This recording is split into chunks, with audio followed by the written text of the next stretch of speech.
ناظرین بڑی ڈیولپمنٹس ہو رہی ہیں، بڑی رپورٹس اس وقت سامنے آ رہی ہیں، جو عرب دنیا کی ملاقاتیں ہیں، جو عرب اسلامی دنیا کی ملاقاتیں ہیں، جو باقی دنیا کی ایفرٹس ہیں، جو ریکگنیشن ہو رہی ہے، جو یونائٹڈ نیشن کا سیشن ہے، اس سب کی بہت اہمیت ہے۔ اس سب میں تاریخی اقدامات دیکھے جا رہے ہیں، اسرائیل کے خلاف وہ چیزیں دیکھی جا رہی ہیں جو اس سے پہلے نہیں ہوئی۔ لیکن ان سب پر بھاری ہو گیا ہے ایک واقعہ، ان سب پر بھاری ہو گیا ہے یمن کا ایک ڈرون۔ یعنی ایک طرف یہ ساری ڈیولپمنٹس، یہ سارے اقدامات، اور دوسری طرف جو ہے وہ یمن کا صرف ایک ڈرون جو ہے وہ ان تمام میٹنگز اور تقریروں اور باتوں کے اوپر جو وہ بھاری ہے۔ یمن نے جناب علی اسرائیل پر اٹیک کیا ہے، اور اس کو اب تک کا سب سے بڑا یمنی اٹیک جو بتایا جا رہا ہے۔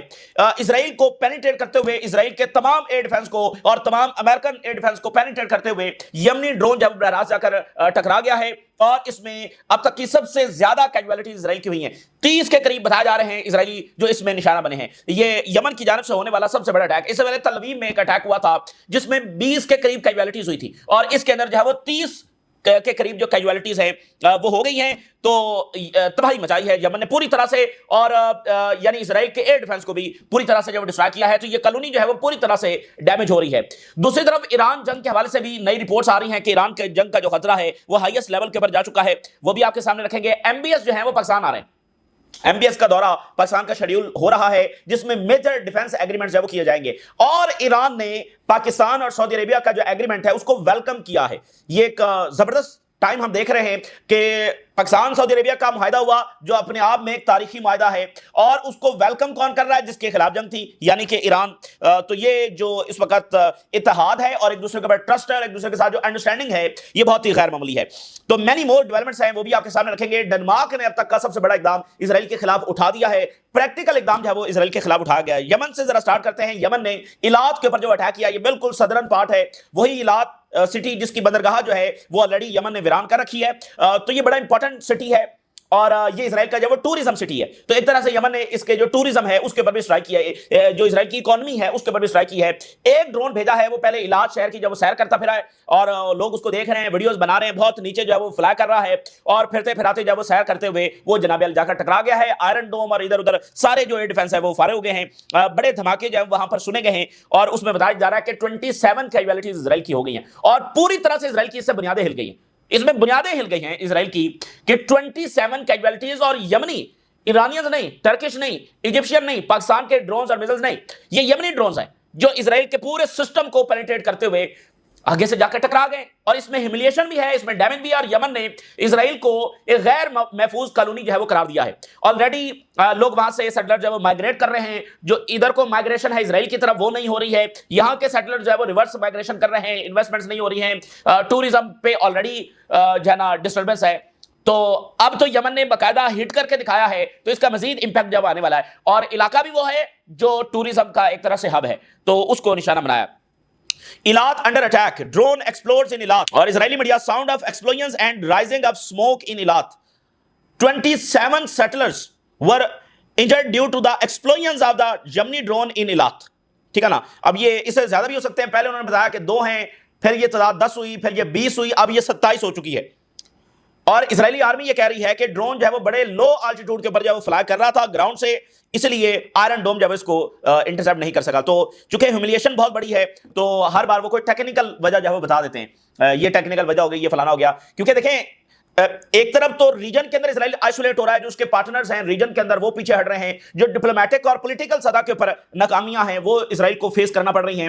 تو اسرائیل کا جو سارا وجود ہے وہ تو ملٹری کے اوپر کھڑا ہوا ہے نا، تو اس کا ایئر ڈیفنس ہے، اس کی ایئر فورس ہے، اس کی فوج ہے، اس کی ٹیکنالوجی ہے، تو اس کا تو سارا وجود جو ہے وہ ملٹری کے اوپر کھڑا ہوا ہے۔ تو اس کی ملٹری کا یہ بھرکس جو ہے وہ، اس کی ٹیکنالوجی کا بھرکس جو ہے وہ یمن نے نکال دیا ہے۔ تو اس لیے یہ سارے واقعات ایجپشین آرمی بھی دیکھ رہی ہوگی، ساتھ ہی تو مصر کا بارڈر ہے، تو ایجپشین آرمی بھی اس کو دیکھ رہی ہوگی، ریجن کے باقی کنٹریز بھی دیکھ رہے ہوں گے، ٹرکی بھی جو ہے وہ اس کو دیکھ رہا ہوگا۔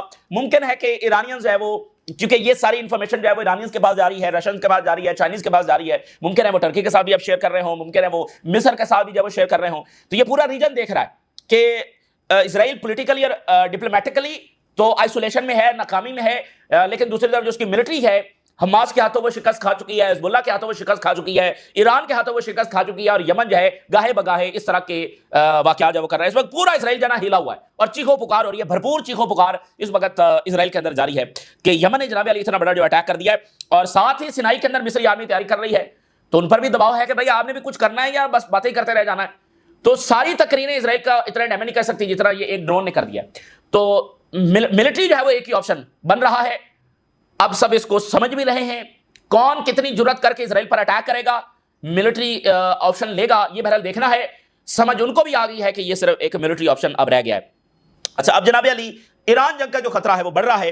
مثال کے طور پہ اسرائیلی میڈیا نے کیا لکھا ہے کہ round 2 with Khamenei closer than ever, Iran is once again close to nuclear weapons.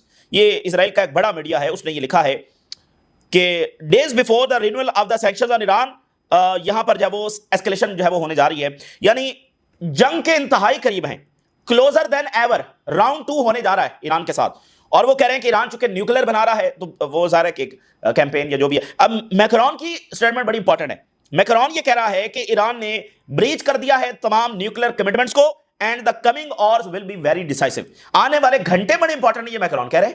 گھنٹے, اب یہ بڑی عجیب سی بات ہے, دن بھی نہیں, ہفتے بھی نہیں, مہینے بھی نہیں, وہ کہہ رہے ہیں آنے والے گھنٹے بڑے امپورٹنٹ ہے. اور اسرائیلی میڈیا کہہ رہا ہے کہ بہت ہی قریب ہیں ہم جنگ کے. تو یہ کافی خوفناک بات ہے کہ دیکھتے ہیں. وہ کہہ رہے ہیں راؤنڈ 2 جو ہے وہ ہونے جا رہا ہے. اب آپ دیکھیے کہ یہ کالونی جو ہے وہ کیسے کولیپس ہونے کی طرف بڑھ رہی ہے. ڈنمارک نے اب تک کا سب سے بڑا اقدام اٹھایا ہے. ناروے کے بعد ڈنمارک نے بہت بڑا پریکٹیکل سٹیپ اٹھایا ہے جو اسرائیل کو بہت زیادہ ڈیمیج کرنے جا رہا ہے. جناب علی, ڈنمارک نے اپنا جو پینشن فنڈ ہے اس میں سے تمام اسرائیلی اسٹیٹ ایسٹس کو, اسرائیلی کمپنیز کو اور انویسٹمنٹ کو جو ہے وہ نکال دیا. اس سے سب سے پہلے یہ ناروے نے آغاز کیا اور بہت بڑا امپیکٹ ہے. ناروے کا $2 ٹریلین کا فنڈ ہے جس میں سے انویسٹمنٹس ہوتی تھی اور سارے ریلیشنز تھے اور کمپنیز آگے پیچھے. $2 ٹریلین. تو ڈنمارک کا جو ہے وہ $20 بلین کا یہ پینشن فنڈ ہے, اس میں سے انہوں نے اسرائیل کو جب نکال دیا. بہت بڑا یہ سیٹ بیک ہے, بہت بڑا سیٹ بیک ہے, کیونکہ اسرائیل ایسے ہی قائم ہے. اسرائیل ایک ایسی کالونی ہے جس کو کولیکٹیو ویسٹ نے اسی طرح سے قائم رکھا ہوا ہے. ہر کسی کی اس میں انویسٹمنٹس ہے, ہر کسی نے کچھ نہ کچھ سپورٹ جب اسرائیل کو دی ہوئی ہے. تو اب جو یہ سپورٹ نکل رہی ہے اسرائیل سروائیو نہیں کر سکتا, کیونکہ یہ کولیکٹیو ویسٹ ہے جس نے اپنی یہ کالونی جو ہے چلائی ہوئی ہے. تو لیٹسٹ جو ہے وہ ڈائیوسٹمنٹ ہوئی ہے اسرائیل کے اسٹیٹ ایسٹ سے اور کمپنیز کو نکال دیا گیا ہے. اور یہ جو ڈنمارک کے ٹیچرز ہیں, پروفیسرز ہیں, یہ ان کا یہ سارا فنڈ تھا, ٹھیک ہے نا, یعنی گورنمنٹ فنڈ تھا ٹیچرز کے لیے, پروفیسرز کے لیے. تو اس میں سے پھر وہ آگے انویسٹمنٹس کرتے رہتے ہیں. تو اسرائیل کو اس انویسٹمنٹس میں کمپنیز اس میں سے نکال دیا گیا ہے. اور the pension fund move follow similar action from Norway. تو ناروے کو جو ہے یہاں پر ڈنمارک نے فالو کیا ہے. ادھر ریکگنیشنز ہو رہی ہیں, آگے پیچھے بہت کچھ ہو رہا ہے, ادھر یمن اٹیک کر رہا ہے, ادھر ڈنمارک نے جو ہے وہ نکال لیا ہے. تو یعنی ناروے کو ڈنمارک نے فالو کیا ہے, تو ڈنمارک کو مزید بھی تو کوئی فالو کرے گا. تو یہ سلسلہ وہاں پر جو ہے وہ جاری ہے. اور پھر دیکھیے کہ فرانس کی جو سٹیٹمنٹ ہے بڑی امپورٹنٹ ہے. فرانس نے کہا کہ مزید کنٹریز ہے وہ ریکگنائز کرنے جا رہے ہیں فلسطین کو. More countries will join in recognizing Palestinian statehood. French envoy, اور اس میں یورپین کنٹریز بھی شامل ہوں گے. دباؤ میں نے آپ کو بتایا نا بہت زیادہ ہے. یورپین کنٹریز زیادہ دیر اس کو سسٹین نہیں کر سکتے, اس میں زیادہ دیر جب رکاوٹ نہیں ڈال سکتے ہیں. یورپین کنٹریز بھی مزید ریکگنائز کرنے جا رہے ہیں. اور فرانس نے یہ جو انوائے ہیں, انہوں نے جو آخری لائن ہے بڑی امپورٹنٹ ہے, بہت امپورٹنٹ ہے. کہتے ہیں کہ اگر فرینچ گورنمنٹ ڈٹرمن کرتی ہے کہ اسرائیل کوئی میجر سٹیپ لیتا ہے, ویسٹ بینک کو انیکس کرتا ہے یا فرانس کے خلاف کوئی ایسا اقدام اٹھاتا ہے, تو ہم کیا کریں گے. یہ لائن ذرا سنیے گا. وقت جب بدلتا ہے تو پھر بڑے بڑے اتحادی پیچھے رہ جاتے ہیں. ساؤتھ افریقہ بھی ویسٹ ہی کی کالونی تھی, تو جب وقت بدلتا ہے نا سارا کچھ بدل جاتا ہے. اب ذرا یہ لائن سنیے, اور یہی انجام ہے اسرائیل کا. کہتے ہیں کہ ہم اسرائیلیوں کے ساتھ ایسے ڈیل کریں گے like we are dealing with Russia from far what it is doing in Ukraine. Russia کو وہ اپنا دشمن کہتے ہیں نا, اور پورے وسائل اس کے خلاف لگائے ہوئے ہیں. کہتے ہیں ہم اسرائیلیوں کو بھی رشیا کی طرح ٹریٹ کریں گے. وہ رشیا کو, ان کا سب سے بڑا ولن رشیا ہے, دنیا کے لیے سب سے بڑا خطرہ رشیا ہے, سارا کچھ ہے, ان کے سارے ریسورسز رشیا کے خلاف لگے ہوئے ہیں. تو مطلب وہ اسرائیل کو کہہ رہے ہیں ہم رشینز کی طرح ٹریٹ کریں گے. یہ فرانس جو ہے وہ اسٹیٹمنٹ جاری کر رہا ہے. تو یہ بڑی تاریخ ہے جو اس وقت ہم دیکھ رہے ہیں. اچھا جی, اسی درمیان آپ دیکھیے کہ ادھر ہی نیو یارک میں عرب اینڈ اسلامک سمٹ ہوا ہے. آپس میں ملاقاتیں بھی تو ہو رہی ہیں نا, چونکہ سارے لیڈرز وہاں پر ہیں. تو عرب اور اسلامک سمٹ ہوا ہے, اور اس میں غزہ کی ریکنسٹرکشن. اب یہ ٹرمپ کے ساتھ ملاقات کے بعد ہو رہا ہے, اور ٹرمپ کے حوالے سے کیا خبریں آ رہی ہیں وہ بھی میں آگے چل کر آپ کے سامنے رکھتا ہوں. لیکن اس میں جناب جوائنٹ ایکشن لیا جائے گا غزہ کو جو ہے وہ ری بلڈ کرنے میں, ریکنسٹرکشن میں, سیز فائر کے اندر, اور stability in West Bank, Jerusalem, holy sites in Jerusalem, وہاں پر یہ جو بار بار گھس رہے ہیں اس کا بھی بندوبست وہ کیا جائے گا. اور importance of his leadership in order to end the war in Gaza, یہ وہ ساری باتیں جو ہے اس میں کی گئی ہیں. عرب اور اسلامی دنیا کا اجلاس ہے وہ یہاں پر ہوا ہے. اچھا, ایران کے صدر جو ہے وہ یونائٹڈ نیشن میں پہنچے اور انہوں نے بڑا دھواندار خطاب جو وہاں پر کیا, 2 ٹوک امریکہ کو بھی میسج دیا, سب باتیں وہاں پر ہوئی ہیں. اور ایران کے جو صدر ہیں انہوں نے یونائٹڈ نیشن میں کھڑے ہو کر یہ کہا کہ ہم ویلکم کرتے ہیں جو ڈیفینسو پیکٹ ہوا ہے سعودی عربیہ اور پاکستان کے درمیان, اور ہم امید کرتے ہیں کہ یہ جو معاہدہ ہے یہ آغاز ہونا چاہیے ایک کمپریہنسو ریجنل سیکیورٹی سسٹم کا with the cooperation of the Muslim states. بھائی ایسے معاہدوں کا سب سے بڑا حامی تو خود ایران ہے, تو یہاں پر تو ایران اس کو ویلکم بھی کر رہا ہے, اس کو انکریج بھی کر رہا ہے, اور دبے لفظوں میں اس میں یہ بھی کہہ رہا ہے کہ ہم بھی اس میں شامل ہونا چاہتے ہیں اور باقی بھی اس میں شامل ہونے چاہیے. ایک کمپریہنسو ایگریمنٹ جب وہ ہونا چاہیے, بڑی امپورٹنٹ بات ہے. دیکھیں, اور سعودی عربیہ اور خلیجی ریاستوں کو بھی یہ سوچنا چاہیے, ایران جو بھی ایگریمنٹ کرتا ہے وہ ان ایگریمنٹس کو اپنے لیے خطرہ قرار دیتے ہیں. آج سعودی عربیہ نے ایک ایگریمنٹ کیا ہے, ایران اس کو ویلکم کر رہا ہے, اس کو انکریج کر رہا ہے, تو ان کو بھی اپنا بیہیویئر جو ہے وہ بدلنا چاہیے. جو عرب گورنمنٹس ہیں ان کو بھی اپنا جو ہے وہ ڈائریکشن جو ہے وہ بدلنی چاہیے.